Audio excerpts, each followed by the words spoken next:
El Centro de Pensamiento y Estudios Políticos ha escogido para esta semana el tema de la solidaridad en la pandemia y la solidaridad en la pospandemia.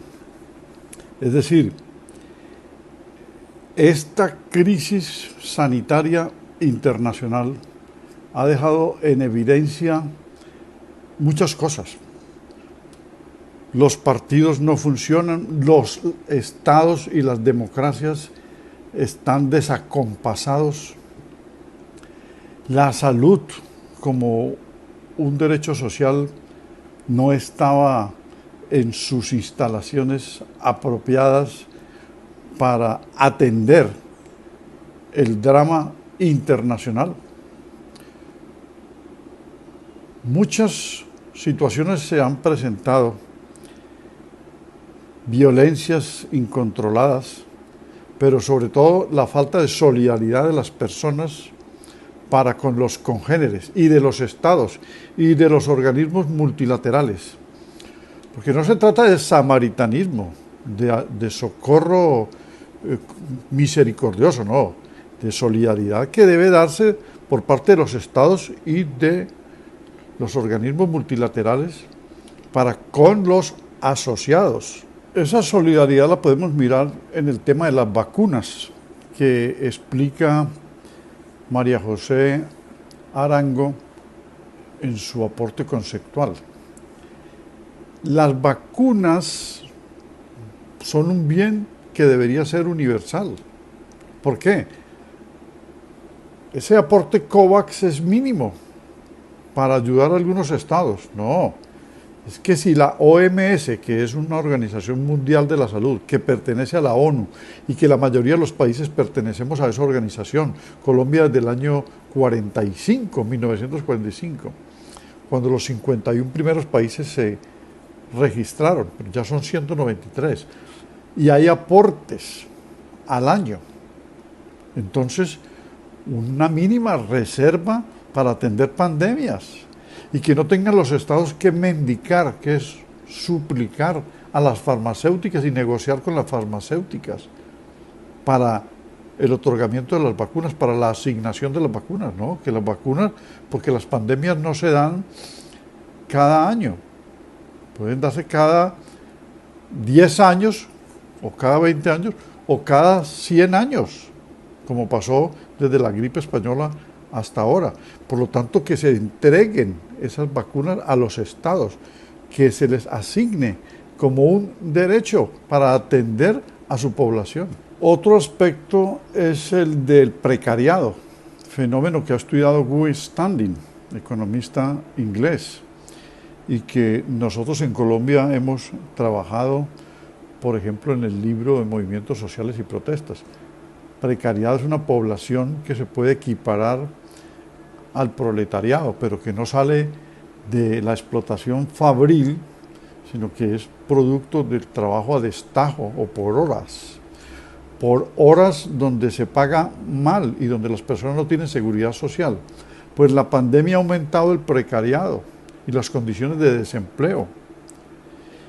Y en esas circunstancias se ha hablado de una renta básica universal y otros de una renta básica condicionada, en la misma medida en que si no hay un subsidio, porque no es el ingreso solidario recortado o minimizado, sino una renta que sirva para dignificar a las personas y para su sustento real.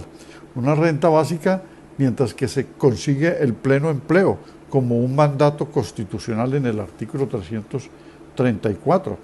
Entonces, la renta básica es un fenómeno de solidaridad, es decir, puede marcarse como un aspecto que emplaza a los aportantes y al Estado mismo. Muchísimas gracias por invitarme a participar en este espacio. Creo que hoy en día necesitamos todos reflexionar sobre lo que significa la solidaridad y la cooperación. La pandemia y el paro han generado una crisis social sin precedentes y sin duda creo que pueden representar oportunidades o amenazas para nuestra sociedad. Y yo creo que es preferible pensar en las oportunidades que ellas nos generan. Sin duda creo que la principal es que a todas nos cambió la visión de nuestra vida, de nuestra esencia, de nuestros retos, de nuestro compromiso con la sociedad y por la transformación. Pero creo que también nos invita, y para poder ser solidarios y para poder cooperar, creo que tenemos que empezar por conocer al otro, por comprender al otro, por poder interpretar sus necesidades, sus frustraciones, sus deseos y poder transitar en una construcción desde la diversidad hacia unos sueños y una visión de futuro compartida. Ayer participé en una reunión espectacular de Compromiso Valle con los jóvenes de la primera línea de la nave. Y era una reunión muy diversa. Había personas de todas las razas, blancos, negros, de origen indígena, mestizos, de diferentes condiciones económicas, obviamente, desempleados, personas con grandes recursos, asalariados, con diversidad de formaciones. Había muchachos que no habían terminado su bachillerato, había técnicos, tecnólogos con maestrías, ¿ya? Pero estábamos todos en una misma mesa y estábamos conversando sobre proyectos que pudieran cambiar el futuro de ese sector de la ciudad, de la nave. Y podíamos y pudimos construir y pudimos encontrarnos en los sueños de un cambio, de una sociedad mejor, de una cristalización de proyectos. A todos nos unía el deseo de acabar con la corrupción, de lograr para los jóvenes y para las nuevas sociedades una educación mejor, de brindar oportunidades de ingresos para todos, de construir calidad de vida. Eso sin importar los orígenes ni ideológicos, ni religiosos, ni raciales, ni sociales. Entonces yo creo que la solidaridad nos invita a conocernos, a construir confianza y a encontrar los puntos que nos unen, no que nos dividen. Y si logramos eso, viene la cooperación, que es la capacidad no de darle al otro soluciones y no lograr que el otro tenga calidad dependiendo de que siempre alguien le dé. No, una cooperación para construir proyectos, ideas, iniciativas que puedan ser cristalizadas a partir del aporte de todos, del aporte en recursos, del aporte en ideas, del aporte en mano de obra, del aporte en trabajo, en conocimiento. Todos tenemos cómo cooperar, cómo aportar, y desde la solidaridad y de la cooperación podríamos sin duda construir unas bases sociales muy diferentes para nuestro país. El valor de la solidaridad, al igual que todos los demás valores, debe ser puesto en práctica en todo momento sin excusa alguna, sin necesidad de que se presente algún tipo de situación que obligue a emplearlo. Sin embargo, como esto ocurre porque el hecho de que no deba no significa que no pase, hablemos acerca de la importancia del valor de la solidaridad en tiempos de pandemia. Actualmente y desde el 2019 nos encontramos sumidos en una gran crisis sanitaria, la del COVID-19. Esta, sin duda alguna, nos ha afectado a todos de cierta forma u otra. Sin embargo, hay un pequeño detalle, y es que no todos cuentan con la misma capacidad para afrontarla. Es aquí donde se puede decir que se nos ha puesto a prueba, pues los que se encuentran en capacidad de afrontarla deben brindarle la mano a quienes no cuentan con esta capacidad. Se puede decir que esto se ha visto, afortunadamente, y ejemplos de ello son las ayudas que ha brindado el gobierno, ciertas acciones que han tomado empresas privadas o simplemente las acciones de ciertos particulares. Mencionado esto, quisiera ser un poco más específica e irme al tema de la vacunación. Se preguntarán qué tiene que ver la vacunación con la solidaridad, y la respuesta es que mucho. Pues así como hablamos de personas que tienen capacidad para afrontarlas y personas que no, también lo podemos llevar al ámbito de los países. Mientras hay unos que están completamente capacitados, hay otros que no. Y como sabemos, la vacuna debe ser aplicada en todos, pues se puede decir que es la solución para afrontar esta crisis sanitaria. Entonces, encontramos qué tan solidarios han sido los países que están en capacidad con los que no. Simplemente han velado por su población o han velado por la población de algún otro país. Esto lo responderé mencionando 3 acciones de 3 países en específicos. El primero es Canadá, que desde que empezó la pandemia ha realizado donaciones que van desde los 440 millones de dólares canadienses hasta la cifra de 17,7 millones de dosis de vacunas. Estas vacunas les sobraron y ellos decidieron donarlas por medio de la organización COVAX, que es un programa de la OMS para brindar la vacuna a todos por igual. También encontramos las donaciones de Estados Unidos a nuestro país. Desde julio, durante el mes de junio, fueron 6 millones de dosis de vacunas las que donó Estados Unidos a Colombia. Y bueno, ya dejando a un lado el tema de los países desarrollados, porque si bien Canadá y Estados Unidos lo son, vayamos a ciertas acciones que ha realizado Colombia, a pesar de no ser un país desarrollado. Colombia donó $1 millón a CARICOM, que es una comunidad de países del Caribe que se ha visto muy azotada por la pandemia. Este $1 millón va a ser destinado para conseguir vacunas. Y también otra acción es cómo se ha vacunado a los venezolanos como si fueran unos colombianos más. Pues a estos no se les impuso ninguna otra condición aparte de las que se le impuso a los nacionales. Y un ejemplo que me saltaba es el de Estados Unidos también, de la iniciativa que tomó por vacunar a los indocumentados, garantizándoles que en los lugares de vacunación no iban a haber redadas de los agentes aduaneros. Estos se pueden decir que son grandes ejemplos de solidaridad en cuanto a la vacunación. Y bueno, ya para ir concluyendo, nos encontramos de que este tipo de situaciones sí nos ponen a prueba y nos deben servir para aprender de que nos podemos unir y tal vez lograr una sociedad más solidaria y por ende más justa. Mi fuente documental es el ensayo Lecciones de Felicidad y Solidaridad en la Pandemia del Dr. James Fernández. Él, apoyado en Noah Harari, señala que gracias a la cooperación la especie humana ha salido triunfante. Sin embargo, también argumenta que el egoísmo y el interés personal también ha puesto en riesgo la existencia humana. Pues bien, quisiera agregar en esta misma dirección del profesor James Fernández 2 enfoques totalmente diferentes que son opuestos entre sí, como es el enfoque aristotélico y la visión de Maquiavelo y de Thomas Hobbes sobre la naturaleza humana, ¿sí?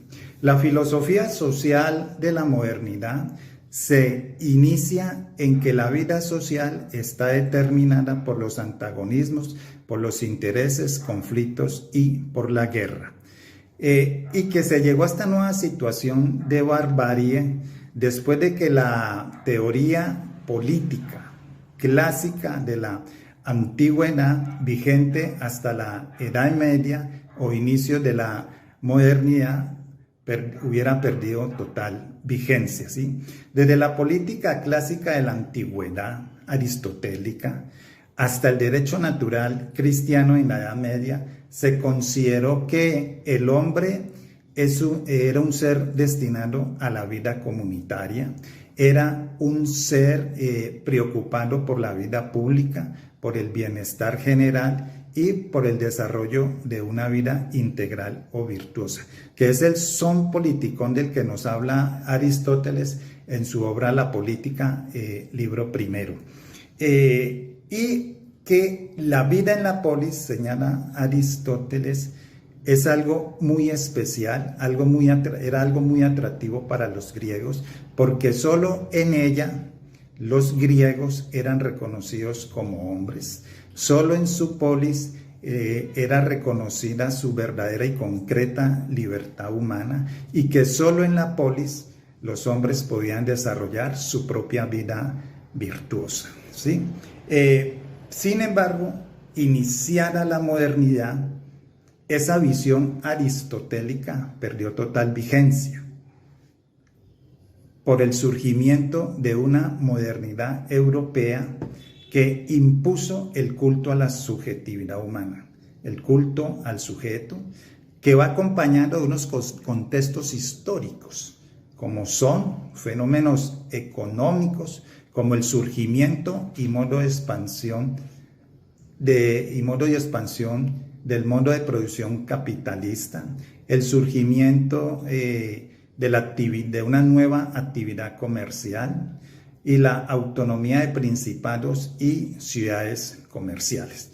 Todo ese fenómeno político y económico echó para atrás o puso en detrimento esa noción de la vida virtuosa de la que nos hablaban los griegos desde el periodo clásico aristotélico hasta bien inicios de la modernidad europea, ¿sí?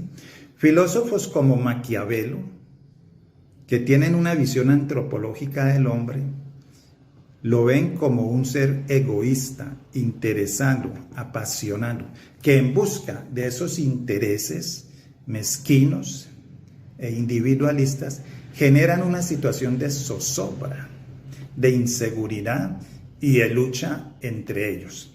Otros filósofos en esa misma dirección, como Thomas Hobbes, plantea que los hombres originariamente e hipotéticamente vivían en un estado de naturaleza, en una situación de guerra y de barbarie y de inseguridad, donde la propiedad privada, la vida y la honra no eran respetados. Pues bien, los hombres cansados de esa situación de inseguridad renuncian a ese estado de naturaleza para acogerse a la voluntad del Estado, quien les va a garantizar la vida y la seguridad y muchas cosas, muchos aspectos que en ese estado de naturaleza no podían ser garantizados, ¿ok? Entonces, así nace el Estado, para garantizar, pues, el interés general sobre el individual. O, en otras palabras, para que el interés individual quede supeditado a la voluntad general. Pues, observemos que ni tampoco la presencia del Estado es garantía de que el interés general pueda prevalecer, porque al interior de los estados observamos cómo los ciudadanos, grupos de ciudadanos, intereses partidistas, gremiales, intentan desesperadamente imponer su voluntad individual sobre los intereses del Estado. Y lo han logrado. Es decir, ese interés individual parece que no conoce de normas ni de límites. Es más, en la misma relación entre los estados, relación de estado entre estados, también observamos cómo los estados tienen esas mismas características de ese individualismo de los individuos. Los estados en relación a otro estado se comportan como sujetos egoístas, insensatos, que solo buscan el interés de un estado sobre otro estado, ¿sí? Y ni siquiera el estado supranacional, llámese OEA o ONU, logra disminuir o acabar con esa serie de intereses entre los estados que son generadores de guerras y de conflictos entre las naciones. Es decir, parece ser, o todo indica, de que el Estado es la extensión de ese egoísmo de la naturaleza humana o de los individuos. Agregado al problema de la pandemia, el hambre y las carencias básicas, está el problema de los refugiados climáticos, personas que tienen que salir de su país por desastres naturales frente al cambio climático, por el calentamiento global, los efectos negativos de los gases de invernadero. De esta manera, un cálculo que leí, entre los años 2008 al 2016 se produjeron 80 millones de desplazados climáticos, es decir, más o menos 8 o 9 millones al año. Pues hoy el cálculo actualizado por lo que ha sucedido en los últimos 3 o 4 años es de 20 millones de desplazados climáticos al año y no son atendidos debidamente, producto de desastres naturales. Hay otros que tienen que ver con huracanes, con tormentas, con terremotos y con desastres que son incontrolables, pero que deben manejarse con atención. Uno de los objetivos, de los 17 objetivos de desarrollo sostenible como agenda mundial, pactados y firmados en París en el año 2015, es el del hambre, solucionar los problemas del hambre. Y esto implica unas actitudes, una conducta de solidaridad.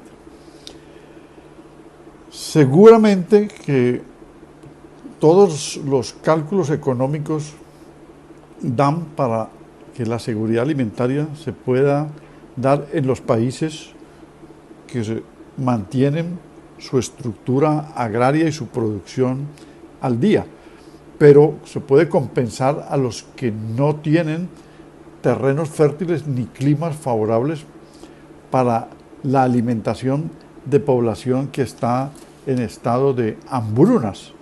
Eso es solidaridad internacional que la FAO no ha podido, como organismo de la ONU, llegar a cumplir nunca debidamente para solucionar el problema del hambre en África, que puede además darse con la tasa Tobin, que es el impuesto del 1% de las transacciones internacionales de la banca mundial que no aporta, y de otros recursos que el señor Zapatero en un momento determinado de su presidencia en España propuso para una alianza de naciones.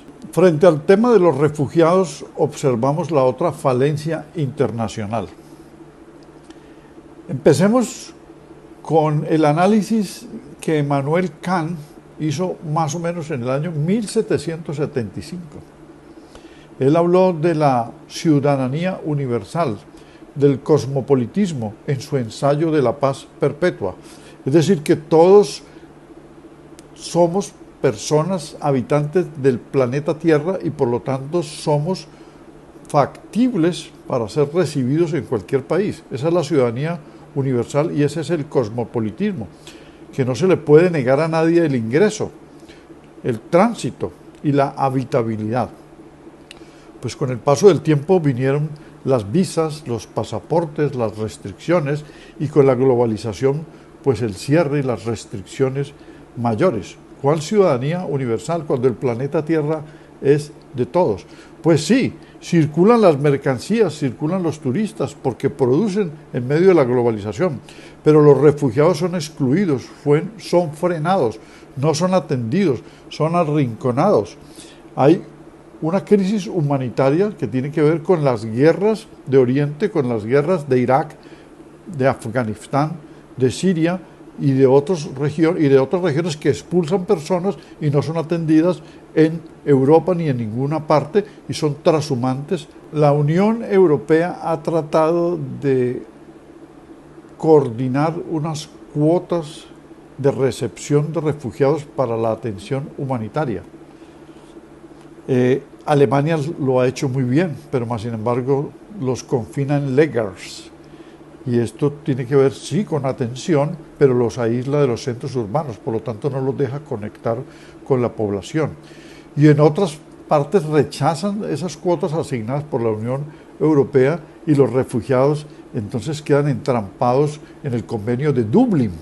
Ese convenio, que es parte de la estructura de la Unión Europea, consiste en que debe atenderse a los refugiados al primer país donde lleguen.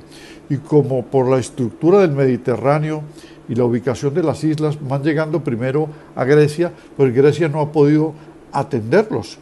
Y de esta manera quedan encerrados entre Grecia y Turquía, y el paso a cualquier otro país es negado su acceso invocando el convenio de Dublín.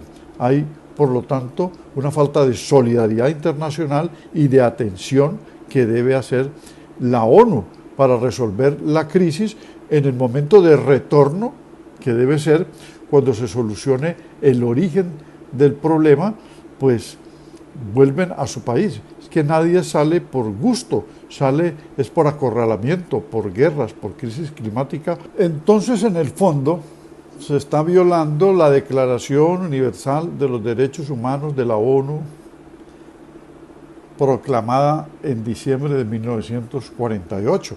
El artículo 13 habla de la circulación libre de personas y se conecta a la dignidad humana. Al impedir la circulación, quiere decir que no hay un facilitamiento para la solución de quienes han salido de sus países de origen por los elementos o aspectos que hemos mencionado. Lo otro son los muros de infamia, construyendo murallas en Hungría, en Palestina, ¿sí? En México Donald Trump lo intentó. En otras regiones aparecen vallas, cercos, es decir, no dejan pasar la gente. Esos muros de la Edad Media los extrapolaron y ahora, que eran para defenderse en la Edad Media de los ataques, ahora es para defenderse del ingreso de personas. Es decir, ver el tránsito de personas como una amenaza. A eso ha llegado la sociedad. Cuando antes los esclavizaban y los traían a la fuerza y los capturaban, los llevaban de un sitio a otro, ahora que transitan buscando soluciones, los frenan y no los dejan entrar. La propuesta del profesor James Fernández para analizar el escrito que fue repartido y difundido por el profesor Holbein Giraldo a todos los docentes de la Universidad Libre sobre el asunto de la solidaridad en la pandemia y lo que pueda pasar frente a la solidaridad en la pospandemia, contiene todos estos elementos. Pero detengámonos en el nacionalismo y en la xenofobia. Resulta que el nacionalismo ocasiona también un cerco o un rechazo no físico, sino de actitud y con reglamentos hacia los extranjeros, que lleva a la xenofobia, es decir, odio al extranjero o temor al extranjero. Y de esta manera, los nacionalismos, por fortalecer el patriotismo, alientan el populismo y rechazan a las personas. Es lo de Víctor Orbán en Hungría. Populismo de derecha que implica un rechazo a los extranjeros y una exaltación del nacionalismo, lo que hizo Donald Trump con la supremacía blanca y con lo que hizo rechazando a musulmanes, a latinoamericanos y asiáticos.